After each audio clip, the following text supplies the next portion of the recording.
Hey, it's your girl, Dr. Janelle Nicole with Am I Fat?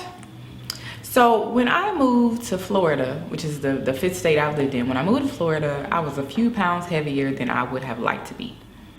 But I had a friend in Florida who told me, girl, you are too small. You're too small. People around these parts, the size 12, size 14, that's what's it. You know, size 12, 14, well proportioned, thick, that's what's it. And so this really baffled me because all this time I have been trying to stay away from the plus size club. I mean, if you know my story, you know my phobia, my issues. Shout out to plus size girls. You're beautiful, all that. But because of my own issues, I just want to stay away from that size 12 to 14. So I try to stay between 4, 6, 8. Try to stay in that 4, 6, 8 size range. And so imagine my surprise. I get here and somebody tells me, I get to Florida and people tell me, oh, you're too small. You're so little. I'm tripping. And what it made me think about is that, the thing I got was that we are attracted to what we are exposed to. And so, if you see in the media over and over again, larger frame women, or you see over and over again, women with big behinds, and these women are celebrated, then all of a sudden, if that's in your environment, you start using it as your standard, because what you've been exposed to now, becomes, after repeated exposure, it becomes what you're attracted to. It becomes what's in. That's why we, change our clothing up. We see over and over again in the media things changing with celebrities, and now we all of a sudden we wearing those things. Here's a perfect example. Ladies, you ever had a guy who's your homeboy? You cool, you like, ugh, I'm not attracted to him, ugh. And you keep hanging with him, and as you keep hanging with him, all of a sudden you like, oh, he is kind of cute. It's repeated exposure all of a sudden that brings to light the attractiveness of whatever it is you're being exposed to.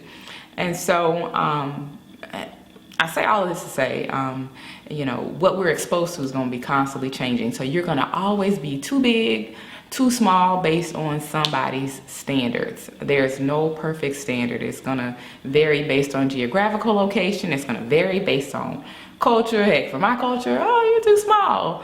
But if I'm in another culture, oh, you're too big. So the standards are always changing, and what you have to find is the place that's healthiest for you. And so if I was consulting with you to find, okay, is this the place that's healthiest for you? We're not talking about vain reasons, just the healthiest place for you. First place I would start, I would look at multiple things. First thing I look at is body mass index. And I know we have this phobia. Oh, I don't want to hear body mass index. It does not apply to me. I got so much muscle. And most people that say body mass index does not apply to them do not have a lot of muscle. And so I look at body mass index, which looks at, if you're underweight, normal weight, overweight, obese, but I would never look at that in isolation. That's just one factor. We look at body mass index. Next thing we look at is waist circumference. If you're a woman, for heart healthy reasons, we want your waist circumference to be 35 inches or below. For men, 40 inches or below. And then the next thing I look at is your labs. We're going to look at that. Blood pressure, we're going to look at your cholesterol level. We'll look at your glucose level, or as the old folks like to call it, your sugar level. We'll look at all of those things. If all of your labs are in order, if your waist circumference is in order, then I'm not so hung up on your weight. All I would do is tell you, hey, let's do things to continue to maintain this status of being not having issues with your blood pressure, not having issues with your glucose, not having issues with your cholesterol. Let's keep you good. If you're a little overweight, it's cool. Let's just continue to do things to maintain so you don't have those health issues. But if you are overweight and obese, and we have this thick movement, embrace your body, embrace yourself. But if you're overweight and obese and you have high blood pressure, you have diabetes, you have high cholesterol, first thing I'm going to tell you is, sweetheart, you need to lose some weight. We need to lose some weight here. And that's just, again, for health reasons, not necessarily for vain reasons, but for health reasons. And so key takeaway message today is embrace where you are, but make sure where you are is what's best for you and your health.